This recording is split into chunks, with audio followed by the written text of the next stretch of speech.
Një ngjarje e pazakont ka tronditur Brukselin të dielën e kaluar. Trupi i një 29 vjeçari, i dyshuar me origjinë shqiptare, u gjeti varur me kablo në pjesën e pasme të një tabele sinjalizimi pra një zone të banuar. Prokuroria belge e ka cilësuar vdekjen të dyshimt, duke angazhuar policinë gjyqësore, një gjykatës hetues dhe mjek ligjor për hetime të thelluara.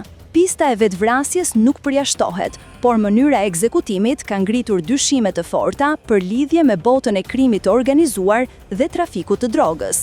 Vendngjarja njihet si një zonë strategjike për trafikantët, ndërsa ekspertët tërheqin paralele me metodat e karteleve meksikane, ku varja publike përdoret si mjet friksimi dhe paralajmërimi. Brukseli prej më shumë se një viti po përballet me rritje të dhunës mafioze. Vetëm këtë vit janë regjistruar mbi 50 shtëna me armë, ndërsa hetimet kanë dokumentuar raste të rënda torturash dhe ndëshkimesh brutale midis bandave rivale. Drejtori i Policisë Gjyqësore Federale ka paralajmëruar më herët për praninë e rrjeteve shqiptare dhe grupeve nga Afrika e Veriut që ndajnë të njëjtat metoda mafioze të kërcënimit dhe ekzekutimit. Hetimet pritet të përcaktojnë nëse viktima shqiptare ishte pjesë e kësaj lufte mes bandave, apo nëse bëhet fjalë për një akt të izoluar.